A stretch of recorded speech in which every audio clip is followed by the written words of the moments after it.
Sameer sir हमें बता रहे थे कि एफआईएस की जो बिकवाली है वो बाजार के लिए बहुत बड़ी चिंता का विषय है। कल किस तरह का रुझान बाजार में देखने को मिला है? एफआईएस डीआईएस की जो खरीदारी बिकवाली के नंबर्स हैं वो क्या इंडिकेट कर रहे हैं? पहले ज़रा आपके सामने वो रखते हैं, फिर आगे बातचीत को बढ़ाते हैं। कल के सेशन में अगर आप देखेंगे तो एफआईएस ने फिर से एक बार बिकवाली ही करी है। 2261 करोड़ रुपये की बिकवाली उनकी ओर से होती हुई दिखी। हालांकि जो पेस है वो थोड़ा सा कम होता हुआ दिखा है। हालांकि ये कैश सेगमेंट के आंकड़े अगर आप इसमें एफएनओ के नंबर्स भी जोड़ लेंगे तो ये नंबर आपको 4200 करोड़ रुपये का नजर आएगा। यानी कि जो बिकवाली का नंबर है ओवरऑल टोटल मिला लें अगर आप सारे सेगमेंट्स को तो 4000 करोड़ रुपए से ज़्यादा की बिकवाली कल के सेशन में भी हुई है। लेकिन 3000 करोड़ रुपए से ज़्यादा की खरीदारी फिर से डीआईएस यानी कि जो घरेलू संस्थागत निवेशक हैं उनकी ओर से हुई है। 3226 करोड़ रुपए का आंकड़ा खरीदारी के तौर पे हमने डीआईएस की ओर से आता हुआ देखा है। आज के अगर हम गेनर्स और लूजर्स की ओर बढ़ें, किस तरह का रुझान हमने मार्केट्स में बनता हुआ देखा है, कहाँ पे ज़्यादा एक्शन बनता हुआ दिखा है, पहले उसके ऊपर भी फोकस कर लें। तो गेनर्स में आप देखिए सिटी यूनियन बैंक नंबर्स का इंपैक्ट है, नतीजे आए हैं, उसके बाद हमने देखा है कि स्टॉक में ज़बरदस्त एक्शन बनता हुआ दिखा है। ज़्यादातर बैंकों के नंबर्स अभी तक हमने देखा है कि अच्छे ही आए हैं, कुछ इक्का दुक्का अगर आप निजी बैंकों को छोड़ दें। ज्योति लैब 4% ऊपर है, हिंदुस्तान जिंक में 4.25% की तेजी है, सनोफी 3% से ज़्यादा की मजबूती के साथ कारोबार कर रहा है और एक और फार्मा नाम ही है न्यूलैंड लैब, यहाँ पे भी करीब 3% के आसपास की तेजी देखने को मिली है। तो जो बाजार में गिरावट हो रही है उसमें कुछ डिफेंसिव नाम आप देखिए ज़्यादा एक्टिव होते हुए नजर आ रहे हैं। लूजर्स की श्रेणी में अगर आप देखेंगे कुछ स्टॉक जो कि काफ़ी एक्टिव आपको बिकवाली के तौर पे नजर आएंगे, उसमें AIIL ये नाम सबसे ऊपर आपको नजर आएगा। ये अंबर एंटरप्राइजेस है जो कि आज 10% के आसपास की गिरावट दिखा रहा है। कल हमने देखा था 20% का ऊपरी सर्किट लगा था। PNC इंफ्रा में कल भी 20% का निचला सर्किट लगा था और आज फिर से फॉलो अप सेलिंग देखने को मिल रही है। 8% के आसपास की कमजोरी है। मजगांव डॉक इनकी एक इंपॉर्टेंट बोर्ड बैठक भी है। इसके पहले आप देखिए स्टॉक में करीब 6% के आसपास की कमजोरी है। और साइंट DLM जिसके कल नंबर्स आए हैं, नंबर्स के बाद आप देखिए 5.5% के आसपास की जो कमजोरी है वो फिलहाल देखने को मिल रही है। ग्लोबल मार्केट्स की बात करें, ग्लोबल एक्शन किस तरह का है, ग्लोबल खबरों की ओर चलें तो सबसे पहले मार्केट्स को आप देख लीजिए। कल डाउ में हमने देखा करीब 3/4% के आसपास की कमजोरी के साथ क्लोजिंग बनती हुई दिखी। लेकिन एशियन मार्केट्स में अगर आप निक्केई को छोड़ दें तो शंघाई और हैंगसेंग यहाँ पे मजबूती के साथ कारोबार हो रहा है। 0.5% के आसपास के गेंस देखने को मिले हैं। निक्केई में जरूर हम देख रहे हैं कि 1.5% के आसपास की जो कमजोरी है वो देखने को मिली है। 600 पॉइंट के आसपास का फॉल है। यूएस के मार्केट पिछले 6 हफ्ते से लगातार मजबूती दिखा रहे हैं और उसके बाद थोड़ी सी प्रॉफिट बुकिंग कल के सेशन में होती हुई दिखी है। ये हम आगे डिस्कस करेंगे खबरों में, आपको बताएंगे कि आखिर क्या प्रेशर पॉइंट है जो कि यूएस के मार्केट्स को नीचे की ओर खींच रहा है और उसका इंडियन मार्केट्स पे जो इंपैक्ट है वो भी समझने की कोशिश करेंगे। लेकिन उससे पहले आप कुछ खबरें के ऊपर देखिए जो कि ग्लोबल मार्केट्स के लिहाज से बहुत इंपॉर्टेंट है। देखिए चीन के बैंकों ने ब्याज दरों में जो कटौती है वो शुरू कर दी। इनका जो सेंट्रल बैंक है उन्होंने दरें काटी है। अब उसका जो इम्पैक्ट है पास ऑन होता हुआ नजर आ रहा है। जो चीन के बैंक हैं वो भी ब्याज दरों में कटौती शुरू कर चुके हैं। 1 साल के लोन पर ब्याज दर 3.5% से घटाकर 3.35% यानी कि 15 बेसिस पॉइंट की जो कटौती है वो बैंकों की ओर से अब यहाँ पे करनी शुरू हो चुकी है। तो चाइना का जो प्रॉपर्टी मार्केट है, चाइना की जो इकोनॉमी है उसको दोबारा पटरी पर लाने के लिए, दोबारा रिवाइव करने के लिए जो कदम है वो लगातार रेगुलेटर की ओर से उठाए जा रहे हैं। अब उसका जो इम्पैक्ट है वो बैंकों के अगर आप एक्शंस में भी साफ तौर पे झलकने लगा है। सर आप इस मूव को कैसे देख रहे हैं? क्या ये इंडिया में जो लिस्टेड मेटल कंपनीज हैं, चाहे वो टाटा स्टील हुई, सेल हुई, JSPL हुई, JSW हुई या वेदांता हुई, क्या इनके लिए आप समझते हैं कि ये पॉजिटिव ट्रिगर के तौर पे काम करता हुआ दिखेगा अगर चाइना की इकोनॉमी रिवाइव करती है? कि जो स्टेप्स लिए जा रहे हैं, पहले तो ये बताइए ये इनफ है चाइना की इकोनॉमी के लिए? अगर हाँ तो फिर हमारे मेटल सेक्टर में कैसे परफॉर्म करते हुए नजर आएंगे स्टॉक्स? ये डेफिनेटली पॉजिटिव है कि अगर सेंटिमेंटली चाइना में इंप्रूवमेंट आता है तो metal counters can do better. But ये आपने जो कहा, we need to break up the two metal businesses. हम एक साइड पे स्टील लेंगे और दूसरे साइड पे जिंक, एल्यूमिनियम और कॉपर लेंगे। तो जिंक, एल्यूमिनियम और कॉपर में actually there is a short supply globally फिलहाल, because of which prices are moving up. So ये काउंटर्स में डेफिनेट बेनिफिट, पॉजिटिव अपसाइड पे आ सकता है if revival in the Chinese economy happens and these stocks can continue to perform well। तो हमारे हिसाब से हिंडाल्को और वेदांता में इंटरेस्ट है। we feel के there is upside potential क्योंकि demand situation globally is quite positive for those commodities। Steel में जो cut, this interest rate cut जो चाइना ने किया है उतना पॉजिटिव नहीं होगा, जितना दूसरे साइड पे होगा, फॉर द सिंपल रीजन कि जो एग्जिस्टिंग इन्वेंट्री है फर्स्ट वो उनको सेल करनी पड़ेगी, एंड जो नेक्स्ट लेग ऑफ ग्रोथ आएगी will come only after some of this inventory starts getting liquidated. और ऐसा नहीं है कि 15 बेसिस पॉइंट रेट कट या 50 बेसिस पॉइंट भी रेट कट कोई करे तो suddenly everything comes back into hunky dory demand. Chinese government काफी स्टेप्स ले रहे हैं no doubt to get their economy back on track, but ये लॉन्ग ड्रॉन प्रोसेस रहने वाला है। So for the time being, we are not as positive on steel counters. JSW Steel, Tata Steel पे उतना positive नहीं है क्योंकि वहां प्राइसिंग पावर नहीं है उनके पास फिलहाल। But Hindalco, Vedanta, may be Hindustan copper, Hindustan zinc, वहां पे पॉजिटिव मूवमेंट्स आ सकते हैं।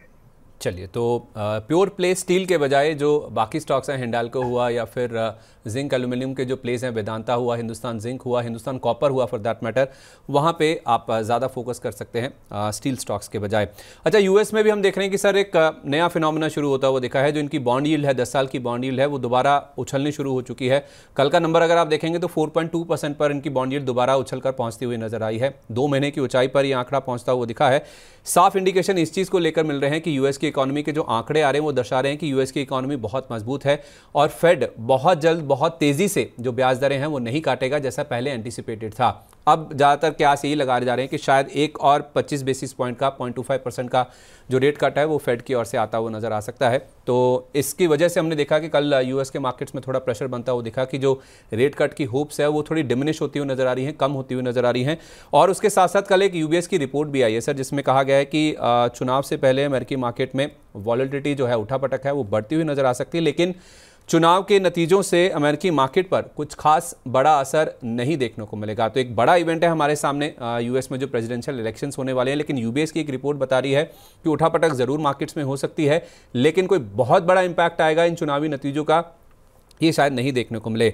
आज हमने देखा है सर, इंडिया में जो आईटी स्टॉक्स हैं, बावजूद इसके कि रेट कट की जो होप्स हैं यूएस में थोड़ी सी डिमिनिश हो रही हैं, आज आईटी स्टॉक्स में अच्छा खासा तेज़ी का रुझान बनता हुआ दिखा। चाहे आप टीसीएस देखिए, इन्फोसिस देखिए, एचसीएल टेक देखिए, कोफोर्स, कल इसके नंबर्स आए थे, परसिस्टेंट में भी हमने हाल फिलहाल कुछ थोड़ी गिरावट बनती हुई दिखी है। तो आपकी क्या राय होगी सर ओवरऑल आईटी पैक को लेकर? क्या जिस तरह का हाल फिलहाल में हमने करेक्शन देखा है मार्केट के साथ साथ इन शेयरों में, कोई स्टॉक्स जो आपको लगता है कि इन लेवल्स पे भी पिक किए जा सकते हो?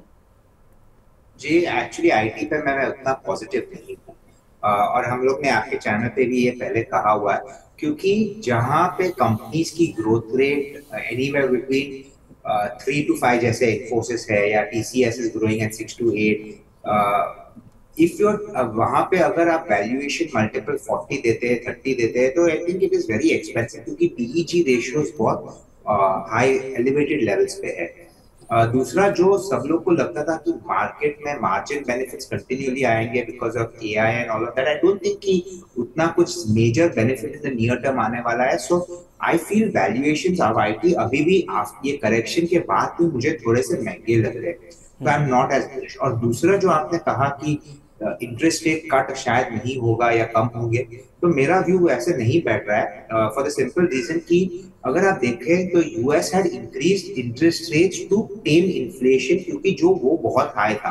अभी इन्फ्लेशन अंडर कंट्रोल है, क्योंकि अंडर कंट्रोल है, they are way about what their standard normal interest rate scenario है। तो मेरे हिसाब से द नेक्स्ट 2 रेट कट्स जो एक्सपेक्टेड है वो शायद आ जाएंगे, and that is a positive for the market, but IT पे I am not as positive for the simple reason कि valuation में जो correction हुआ has not been meaningful। मेरे हिसाब से वहां पे ज्यादा correction आना चाहिए before the stock start looking good। IT पे I can say we are long term bullish, क्योंकि जो demand for IT रहेगी over the years will continuously increase, but अगर आपको अच्छे से रिटर्न्स चाहिए तो you have to buy at the right price, और वो फिलहाल प्राइसिंग नहीं आ रही है। सर, यही व्यू आपका मिड कैप आईटी को लेकर भी है? जिस तरह से आपने दिग्गजों की बात करी, टीसीएस, इन्फोसिस, एचसीएल टेक की, क्या मिड कैप आईटी में भी इसी तरह का रुझान है? अभी भी इनके जो वैल्यूएशंस है थोड़ा करेक्ट होने की जरूरत है? जी हाँ, बिल्कुल। I feel even mid cap IT में करेक्शन ड्यू है। Of course you can not look at everything in a single brush, यानी कि हर कंपनी आप नहीं देख सकते कि सब में करेक्शन आनी चाहिए। जो companies, for example I am just giving persistent technologies, persistent systems जो है, which is growing at a much faster pace than the rest of the industry, वहां पे valuations can remain higher for longer for the simple reason कि growth वहां पे better है। पर एक चीज मैं आपको कहना चाहता हूँ कि जो भी आप सेक्टर में केटर करते हो, जैसे कि परसिस्टेंट कर रही है where they are able to capture some market share, ऐसा नहीं है कि लार्जर कंपनीज वो स्पेस में compete नहीं कर सकती है and they can make pricing problems और they could affect growth for someone like a Persistent. पर फिलहाल अभी वैसे नहीं लग रहा है क्योंकि उनकी ऑर्डर बुक अच्छी आ रही है, उनकी ग्रोथ अच्छी हो रही है, प्रॉफिटेबिलिटी अच्छे से बढ़ रही है। So maybe one or two counters can trade at higher levels for a little longer, but overall जी हाँ, हमारा व्यू है कि across the board एक correction large cap mid cap सब जगह पे थोड़ा सा ड्यू है। टेक महिंद्रा फॉर एग्जांपल ले लो, डिसेंट ग्रोथ नंबर्स आए, stock has already run up from 1200 to 1700, तो यानी कि जो भी सब पॉजिटिव्स होने वाले थे ऑलरेडी फैक्टर इन हो चुके हैं। So we are not factoring in negatives, but we are factoring all the positives very quickly. Fair enough sir, आपका पॉइंट वैलिड है कि भले ही नंबर्स अच्छे आ रहे हैं, ग्रोथ अच्छी है इन कंपनियों की, लेकिन valuations way head of time चल रहे हैं, तो पहले ही पॉजिटिव डिस्काउंटेड है, तो इसलिए थोड़ा सा करेक्शन होने दीजिए, उसके बाद आईटी स्टॉक्स को आप कंसीडर कीजिए। लेकिन रेट कट 2 हो सकते हैं इस साल और यूएस में, ऐसा हमें समीर सर बता के चल रहे हैं। घरेलू खबरों की बात करें तो आज घरेलू मार्केट में भी काफ़ी ज़्यादा एक्शन देखने को मिला है। हमारी जो सबसे बड़ी कंपनी है आईपीओ के लिहाज से वो लिस्ट हुई है। उससे पहले ज़रा एक आरबीआई की जो प्रोजेक्शन आई है, जो आरबीआई का बुलेटिन है, उसको डिस्कस कर लेते हैं, फिर हिंडे के आईपीओ की बातचीत करेंगे। सर, आरबीआई ने Q2 जीडीपी ग्रोथ का जो अनुमान है उसे 20 बेसिस पॉइंट से नीचे की ओर रिवाइज कर दिया है। पहले जो अनुमान 7% का था उसे अब घटाकर 6.8% पर कर दिया गया है। तो आपकी क्या राय है सर, ये जो कट किया गया है, क्या ये इन्फ्लेशनरी प्रेशर्स की वजह से है, कोई मैन्युफैक्चरिंग को लेकर दिक्कतें हैं, किस वजह से ये कट आते हुए दिखे हैं? और फिर ये जो इकोनॉमी से जुड़े हुए स्टॉक्स हैं, जिसमें आप एल&टी देखिए, सीमेंस, एबीबी, रैलिस हुआ, डाबर हुआ, इन पर किस तरह का इंपैक्ट आप देखते हैं, ये जो आरबीआई ने अपने प्रोजेक्शन को नीचे की ओर रिवाइज किया है? तो आरबीआई का रिविजन डाउनवर्ड्स इज आल्सो हो भी सकता है क्योंकि when we were in election period order flows were little limited, क्योंकि when we are in election government can not make big bang announcements या not announcements but can not give orders as such. तो क्या होता है कि जो by the time the orders come into the system और company execute करनी शुरू करे, it can get delayed. तो I think from that angle there is some amount of expectation कि जो ग्रोथ एक्सपेक्टेशन थी वो थोड़ी टेपर डाउन हुई है फॉर द सेकंड क्वार्टर और शायद थर्ड क्वार्टर में भी रहेगी। और अगर आप नंबर्स भी देखें कंपनीज के, we can very clearly see कि the growth is not as strong as जो एक्सपेक्टेड था। तो I think RBI view of a lot of these issues have probably down cut, not downgrade but थोड़ा सा cut दिया हुआ है। And it's not necessary that it remains like this because we are going into the Diwali period, which is festive. Then after that we have New Year's, Christmas and New Year. So ये festive season में maybe demand from consumer side can also bounce back. Monsoon भी अच्छी हुई है, because of monsoon we can also see maybe some rural side spending increase. तो we remain quite optimistic. We are not worried about this slight down जो cut आया है. But yes, it is something that we have to look at, and it could also be because of the elections that were there earlier in the year. चलिए ठीक है। तो ये जो sir economy से जुड़े हुए स्टॉक्स हैं, एल&टी हुआ, सीमेंस, एबीबी, डाबर हुआ या रैलिस इंडिया हुआ, इन पर आप किस तरह का व्यू बनाकर चल रहे हैं? अगर आप इससे ज़्यादा इफेक्टेड नहीं हैं तो क्या आपका व्यू मेंटेन है इन स्टॉक्स पर? तो सीमेंस तो मुझे वैल्यूएशन बहुत ज़्यादा एक्सपेंसिव लग रहे हैं। स्टॉक अगर if you see from the last 2 years 2000 से बढ़ के ऑलमोस्ट 8000 तक गया था। Right now it's come off, थोड़ा नीचे आया हुआ है 7400 जैसे। But stock in last 2 years 4 times हो चुका है। जो भी डेटा सेंटर एक्सपेंशन जो उनके करने वाले हैं, उनके इलेक्ट्रिक व्हीकल्स के लिए they are going to be setting up these charging stations, all of those जो भी उनके प्रोजेक्ट्स जो ग्रोथ अपॉर्चुनिटीज है काफी फैक्टर हो चुके हैं। तो आई एम नॉट सेइंग कि growth is not a problem. I mean, growth is going to be there, but valuations बहुत ज़्यादा बढ़ चुके हैं। L&T we are not as negative, although हमको वहाँ पे भी लगता है कि valuation थोड़े high है। We believe कि जो infrastructure spend इंडिया में होने वाली है, whether it be towards roads, buildings, highways, airports, ports, जहाँ पे भी L&T has a very strong reach. So we believe कि L&T on corrections is a good buying opportunity, but हम correction बोलते हैं तो 2% correction की बात नहीं कर रहे हैं। We are talking of 10% to 15% corrections जो आ सकती है in the next say 6 months. We believe कि market will remain volatile. ये stocks already again जैसे कहे कि अगर आप देखें तो market is still only 3 to 4% away from lifetime high. इतना correction के बाद भी some of these larger companies have not seen major correction. तो अगर डीप करेक्शन आते हैं तो we are positive on L and T, but Siemens नहीं। महंगे हैं, लेकिन हाँ एल उतना महंगा नहीं है, उसको ज़रूर आप कंसीडर कर सकते हैं जब आप इकोनॉमी से जुड़े हुए स्टॉक्स की बात करते हैं। तो अब फोकस करते हैं इंडिया का जो सबसे बड़ा आईपीओ है वो लिस्ट हुआ है। अब बात करते हैं Hyundai मोटर के आईपीओ की लिस्टिंग किस तरह से हुई है। अगर आप इसकी लिस्टिंग देखेंगे तो एज पर एक्सपेक्टेड लाइन्स हुए हैं। माना जा रहा था कि वैल्यूएशन काफ़ी हाई है तो थोड़ा डिस्काउंट पे लिस्ट हो सकता है, वैसा ही लिस्ट होती हुई दिखी भी है ये कंपनी। 1960 का इशू प्राइस था, 1934 रुपये पर ये स्टॉक का लिस्ट होता हुआ दिखा, यानी कि ऑलमोस्ट 1.25% के आसपास के डिस्काउंट पर इस स्टॉक की जो लिस्टिंग है वो होती हुई नजर आई है। ये आईपीओ अगर आप देखेंगे तो पूरा भरने में कामयाब तो हो गया था, पहले 2 दिन तो काफ़ी ठंडा रिस्पांस मिला था। कुल मिलाकर 2.25 गुना से ज़्यादा ये आईपीओ सब्सक्राइब हुआ था, लेकिन इसमें ना तो रिटेल ना तो एनआईआई कैटेगरी से ज़्यादा उत्साह देखने को मिला था। केवल क्यूआईबीस यानी कि जो संस्थागत निवेशक हैं उन्होंने ही इस आईपीओ को पूरी तरह से पार लगाया था। और आप देखिए इस कंपनी ने 27,870 करोड़ रुपए की रकम जुटाई है, तो अब तक का सबसे बड़ा आईपीओ है जो कि लिस्ट होता हुआ दिखा है। तो लिस्टिंग डिस्काउंट पर होती हुई दिखी है, लेकिन इसके बाद आप देखिए जो ब्रोकर्स की रिपोर्ट आई है वो कुछ और ही बयां कर रही है। देखिए ज़्यादातर ब्रोकर्स 14% से 26% की अपसाइड की बात कर रहे हैं। ये इशू प्राइस से हम आपको बता रहे हैं क्योंकि मैक्वेरी ने आउट परफॉर्म रेटिंग के साथ इस पर कवरेज इनिशिएट करी है। 2235 का टारगेट है। मोतीलाल ओसवाल ने 2345 रुपये का यहाँ पे टारगेट प्राइस दिया है, और नोमुरा ने भी खरीदारी के राय के साथ सबसे ज़्यादा 2472 रुपये का यानी कि 26% ऊपर का टारगेट दिया है, जबकि ये स्टॉक 1960 रुपये के भी नीचे कारोबार कर रहा है। आपको बता दें कि आज का जो लो है 1844 रुपये 65 पैसे का है, यानी कि 100 रुपये से भी ज़्यादा नीचे इशू प्राइस के नीचे फिसल गया था। अभी 1.25% के आसपास ही कमजोरी है, 1910 के आसपास कारोबार कर रहा है। समीर सर, आपका पहला रिएक्शन जो लिस्टिंग हुई है उसके ऊपर, फिर हम इसके वैल्यूएशन की बात करेंगे।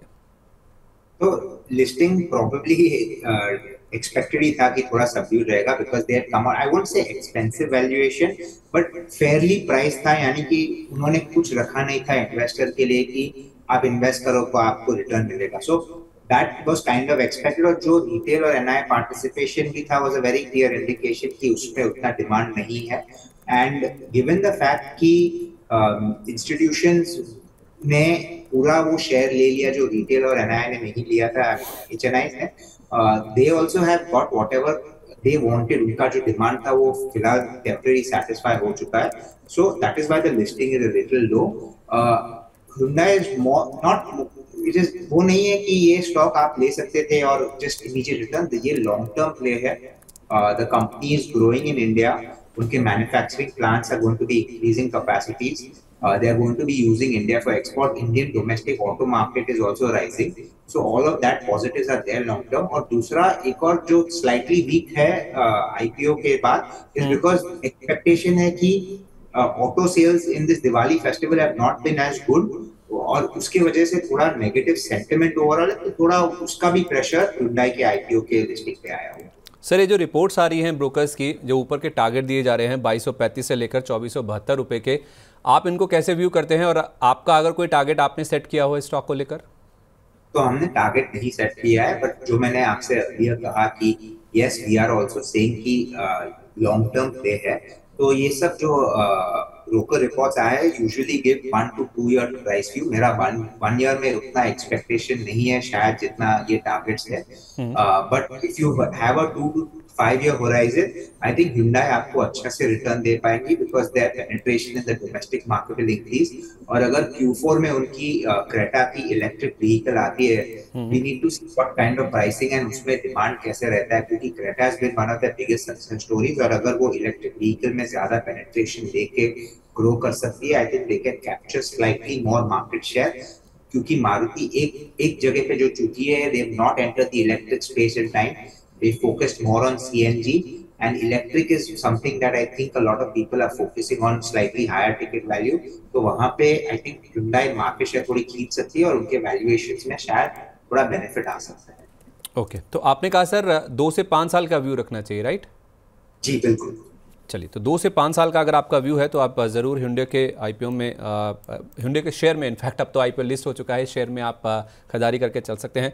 ब्रोकर्स बुलिश हैं 1 साल के नज़रिए से। मैक्वेरी, नोमुरा और उसके साथ साथ मोतीलाल ओसवाल ने 14 से 26% ऊपर के टारगेट प्राइसेस के दिए। हालांकि स्टॉक आज डिस्काउंट पर लिस्ट होता हुआ दिखा है। अब बढ़ते हैं कुछ और खबरों वाले शेयरों की तरफ। समीर सर हमारे साथ हैं तो एक एक करके उनसे राय लेते हैं। सर, ओला इलेक्ट्रिक पर अपनी राय दीजिएगा, क्योंकि CCPA ने जो एक शो कोज नोटिस इनको जारी किया था वो अगर आप देखेंगे तो उसका जवाब इन्होंने दिया है। इनके पास 15 दिन का समय था इसको रिप्लाई करने का। ये कह रहे हैं कि 10,644 कंप्लेंट्स थी, उसमें से 99.1% कंप्लेंट्स जो हैं उनका हमने रेजोल्यूशन कर दिया है, उनका हमने निपटारा कर दिया है। स्टॉक आज थोड़ा सा बाउंस बैक करता हुआ दिखा है, हालांकि 157 158 का हाई लगाने के बाद 80 रुपये के आसपास तक करेक्ट हो चुका है। आपकी राय सर ओला इलेक्ट्रिक पर, जिनके पास हैं या फिर जो फ्रेश खरीदारी की सोच रहे हैं? जी, आई थिंक जिसके पास है उनको होल्ड करना चाहिए, और जिनको लेना है आई थिंक वो ले भी सकते हैं। I tell you why. क्योंकि yes, I am not denying कि उनके और थोड़े कंप्लेंट्स आए थे। These are electric vehicles, electric scooters is a new thing in India. ये कंपनी नहीं है, उनमें कभी कहीं ना कहीं कुछ प्रॉब्लम आएंगे ही। अगर आप if you go back many years, जब टाटा ने अपनी फर्स्ट कार लॉन्च की थी तो टाटा की गाड़ी में बहुत सारे प्रॉब्लम्स आए थे। इफ यू सी उनके शोरूम्स में ऑलवेज जो नई गाड़ी बिकती थी वो आती थी for some sort of work और समथिंग। तो मैं नहीं कहता हूँ कि there is no problem in electric की बाइक में, बट वी बिलीव कि they will be able to resolve that. दूसरा, हमने ऑलवेज कहा है कि ओला इलेक्ट्रिक इज डूइंग जो बैकवर्ड इंटीग्रेशन, वो एक डेफिनेट बेनिफिट है। जो वो बैटरी बनाएगी खुद की, वहां पे उनके मार्जिन अच्छे से बेनिफिट होंगे। और तीसरा पॉइंट जो मैं बहुत इंपॉर्टेंट पॉइंट है इन रिगार्ड्स टू दिस, आप 10,000 कंप्लेंट्स की बात कर रहे हैं, पर अगर आप देखें तो उनके सेल्स और market share in the last month have increased even after all these complaints. यानी कि कंप्लेंट शायद है, बट ऑल्टरनेटिव्स उतने सारे नहीं है फिलहाल मार्केट में। They are the market leader with the largest capacity and decent distribution reach. Maybe जब कंपटीशन और बढ़ेगा, जहां production levels for maybe Bajaj या हीरो ईथर के सब्सिडी या हीरो या, then we need to see, but at the moment जो basis पे हम बोल रहे हैं, we think Ola Electric looks interesting from again a 2 to 5 year point of view। जो shift होगी towards electric scooters will start accelerating 2 साल के बाद। तो we think Ola will be able to participate in that and be a leader। तो you are getting it at a decent price। IPO के थोड़ा ऊपर है, meaning IPO price है, but अगर थोड़ा और dip होता है तो I would say go out and buy the stock। ठीक है सर, जिनके पास है वो होल्ड कर सकते हैं और फ्रेश खरीदारी भी कर सकते हैं, और रीजंस आपके सामने रखे भी गए हैं कि क्यों यहाँ पे खरीदारी करनी है। मुझे पता है सर आपको 11 बजे जाना है, आप एक इंपॉर्टेंट शेड्यूल है आपका। एक सवाल मैं आपसे और लेना चाह रहा हूँ, क्योंकि मैं आपसे सर जोमेटो का स्टॉक डिस्कस करना चाह रहा था। इनकी बोर्ड बैठक है आज, QIP के जरिए ऐसी रिपोर्ट्स हैं कि ये $1 बिलियन के आसपास की फंडिंग रेज करना चाहते हैं। ऑलरेडी इनके पास 10 से 12 हज़ार करोड़ रुपये के आसपास की नकदी मौजूद है, लेकिन उसके बावजूद ये जो पैसा रेज किया जा रहा है, माना जा रहा है कि जो विदेशी संस्थागत निवेशकों की होल्डिंग है जो कि 52.5% के आसपास है, उसको ये रिस्ट्रिक्ट करके 49% तक करना चाहते हैं, और शायद RBI के पास बहुत जल्द एक अप्रूवल के लिए जाते हुए दिखेंगे भी ये। तो जोमेटो को आप कैसे रीड कर रहे हैं सर? ये जो पूरा सिनेरियो बन रहा है, फंड रेजिंग हो रही है, इसका इस्तेमाल कैसे होगा? ये जो फॉरेन होल्डिंग को रिस्ट्रिक्ट करने की बातचीत की जा रही है, इस पूरे परिप्रेक्ष्य में आपकी राय जोमेटो पर सर? तो पहले आई एम नॉट डिनाइंग कि दे मे हैव दिस इंटेंशन कि 49% तक ले जा सकते हैं हम लोग, but there is no guarantee कि the FIs will not participate in the QIP and keep that stake above that 49%। दूसरा, अगर आपने let's assume कि आप you specifically gave it only to domestic institutions, there is nothing stopping the FIs from buying from the market अगर वो requirement है उनकी। So I don't think that is the pure reason। मैं personally बोलूँ, I am a little surprised कि वो 8,500 का QIP लेके आ रहे हैं जब उनके बैलेंस शीट में ऑलरेडी कैश है। शायद उनके पास एक बड़ा इन्वेस्टमेंट अपॉर्चुनिटी आया हुआ है जो उन्होंने अभी तक डिस्कस नहीं किया है, इसलिए शायद वो कर रहे हैं। But barring that, I am not convinced that this is, I mean, just क्योंकि पैसा मिल रहा है मार्केट में, वैल्यूएशन अच्छे है, to borrow more money, I mean, to take more money of the from shareholders doesn't make logical sense to me। I am not convinced that it's a right step unless they have a big acquisition। चलिए ठीक है sir, ये तो बात हुई जोमेटो की। इस बीच हमारे साथ senior technical analyst Brajesh Singh ji भी कार्यक्रम में शामिल हो चुके हैं। बहुत बहुत स्वागत है सर आपका मनी 9 पर। Very good morning sir. भाई सर, आप मुझे सुन पा रहे हैं? वेरी गुड मॉर्निंग संदीप जी, बोलिए। सर मैं आपके पास आता हूं, ज़रा समीर सर को निकलना है तो उनसे ज़रा उनकी पिक्स ले लें और फिर उनको विदा करेंगे। समीर सर, मैं आपका ज़्यादा समय नहीं लूँगा, आपके जो पिक्स आप हमारे लिए दर्शकों के लिए चुनकर लाए हैं, अगर आप जाते जाते वो बता पाएँ। तो मैं क्विकली बोल देता हूँ। एक है Ugro capital, they do NBFC funding for micro NBFCs, they do funding for microfinance companies। They work on a sell down kind of a model। हमारे हिसाब से micro finance funding opportunity India में काफी लार्ज है। They are growing at a very robust pace, 30+% on the loan book. they have strong capital base, so we feel that that stock will increase profitability quite significantly. और हमारा target price उस पे 360 है. और दूसरा हमारा है Sterling and Wilson Solar. Green energy, setting up solar plants everywhere.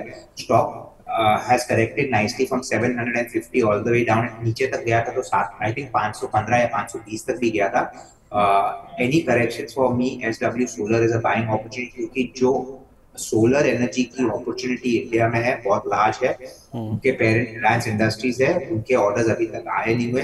Even without their orders they are sitting on 10,000 crore order book, and they have given a good guidance of growing their order book, top line and profitability over the next many years. मेरे हिसाब से if you hold for a 2 year period आपको 900 का target उस पे मिल सकता है. तो सर थोड़ा सा मैं लेट हो गया आपसे बातचीत करते करते. स्टर्लिंग एंड विल्सन पर आज एक न्यूज़ फ्लो भी है, मैं आपसे डिस्कस करना चाह भी रहा था, लेकिन आपके पास समय की कमी है. इससे पहले आप हमसे विदा लें, कोई डिस्क्लोजर सर जो आप शेयर करना चाहेंगे? जी हाँ, बिल्कुल. जो भी स्टॉक्स हम रेकमेंड करते हैं आपके चैनल पे हमारे पर्सनल पोर्टफोलियो में होंगे, और हमने हमारे सारे क्लाइंट को रेकमेंड किए होंगे. We put a money where we recommend. चलिए, बहुत बहुत धन्यवाद sir. Thank you so much for joining us today. आपका कीमती समय देने के लिए बहुत बहुत शुक्रिया sir. Thank you very much. चलिए, ब्रजेश जी हमारे साथ कार्यक्रम में शामिल हो चुके हैं. सर, इससे पहले कि मैं आगे बढ़ूं कुछ खबरों के या कुछ स्टॉक्स की और बातचीत करूं, एक बाजार पर आपका व्यू जरूर लेना चाहूँगा सर, क्योंकि लेवल्स के हिसाब से देखा जाए तो आज हमने 24,650 का जो की इंपॉर्टेंट सपोर्ट लेवल है उसको की भी नीचे की ओर ब्रीच किया. हालांकि अब हम 24,700 के ऊपर ट्रेड कर रहे हैं. क्या सर ये सेल ऑन राइज का मार्केट बनता जा रहा है? क्या इंपॉर्टेंट की लेवल्स हैं जिसको आप वॉच कर रहे हैं सर अब? तो first of all again very good morning Sandeep ji. देखिए, मार्केट की अगर आप बात करें तो मैं यही कहूँगा कि इस समय जो मार्केट सिनेरियो है वो ग्लोबल संकेत जो है सिंस यूएस में इलेक्शन है और फॉलोड बाय इधर भी कमिंग महाराष्ट्र में भी इलेक्शन है, स्टेट इलेक्शन है, तो उसका इम्पैक्ट मार्केट में देखने को मिला. That is one point. Second point, अगर हम निफ्टी या बैंक निफ्टी के चार्ट को अगर हम देखें आवरली फ्रंट से या 4 आवरली फ्रंट से या डेली या वीकली फ्रंट से, तो इस समय थोड़ा सा इसमें नरमाइश है. स्विंग्स लोज जो हैं अगर आप देखेंगे तो जो आपने अप्रोप्रिएट वर्ड यूज किया कि sell on rise, definitely sell on rise. अगर ट्रेडर मेंटेलिटी है तो इन्वेस्टर मेंटेलिटी है. और अगर मैं इन्वेस्टर मेंटेलिटी के पॉइंट ऑफ व्यू से बोलूं कि अगर आपका व्यू 1 year प्लस सिनेरियो का, तो डेफिनेटली आप SIP सॉर्ट ऑफ में बाइंग कर सकते हैं, जहां पर भी अगर आपको लगता है कि ये स्टॉक्स फंडामेंटली साउंड है और टेक्निकली साउंड है, तो एक छोटे छोटे मंथली पॉइंट ऑफ व्यू के हिसाब से आप उसमें निवेश कर सकते हैं. इमीडिएटली अगर आप निफ्टी का अगर मुझसे आप सपोर्ट और रेजिस्टेंस पूछेंगे तो मैं यही बोलूँगा, इस समय जो सपोर्ट आ रहा है वो लगभग 24,450 से 24,500 का आ रहा है. अगर वो ब्रेक होता है तो फिर 24,100 से 24,200 का आता है. रेजिस्टेंस की बात करूं तो 25,100 और उसके ऊपर 25,300 ये ऊपर में रेजिस्टेंस है. बैंक निफ्टी के लिहाज से बात करूं, अगर हम दोनों इंडेक्स को कंपेयर करें तो बैंक निफ्टी को इस समय आउट परफॉर्म कर रहा है, वही इस समय बचा रहा है निफ्टी को. तो इमीडिएटली अगर हम सपोर्ट की बात करते हैं तो 51,800 से 51,600 ये 200 पॉइंट के बैंड का एक सपोर्ट है. उसके अगर वो ब्रेक होता है तो फिर 51,200 वुड बी कमिंग इन. ऊपर में अगर हम रेजिस्टेंस की बात करते हैं तो 52,300 ये एक रेजिस्टेंस है. उसके ऊपर अगर चला तो 52,800 से 52,900 जो 100 बैंड का जो रेंज है वो एक रेजिस्टेंस की तरह प्ले आउट करेगा. तो इस समय हाल फिलहाल में एग्रेसिवली बाइंग ना करें, ये मेरा एक सुझाव रहेगा. थोड़ा वेट एंड वॉच की पॉलिसी रखें. Patience always rewards. वैसे भी सर बैंक निफ्टी की आपने बात करी, 52,000 का जो लेवल है कल भी हमने दिन के दौरान पार किया था इंटरडे में, उसके ऊपर टिक नहीं पाए. आज भी वैसे ही हुआ, 52,257 का हाई है. अभी हम 51,900 के आसपास कारोबार कर रहे हैं. तो ये जो 52,000 का लेवल है कितना बड़ा रेजिस्टेंस है सर? इसको पार करने में, इसके ऊपर बंद होने में या टिकने में इतनी दिक्कत क्यों हो रही बैंक निफ्टी को? देखिए, प्राइस चार्ट्स को अगर हम देखेंगे तो आवली फ्रंट में अगर आप देखेंगे तो एक जैसे बुलिश फ्लैग पैटर्न होता है, ऐसे ही एक बेरिश फ्लैग पैटर्न फॉर्मेशन होता है. तो जिसकी जो वैल्यू है वो लगभग 52,300 के आसपास आ रही है. तो 52,000 या 52,000 के ऊपर जब कभी आप देखते हैं वो टिकता क्यों नहीं है? क्योंकि वो 52,300 एक टफ रेजिस्टेंस है. अगर वो क्रॉस अगर हो गया तो जिन्होंने मंदी करी थी वो अपना स्टॉप लॉस काटेंगे और उसके बाद में इसमें अपवर्ड स्विंग देखने को मिलेगा। That is one point.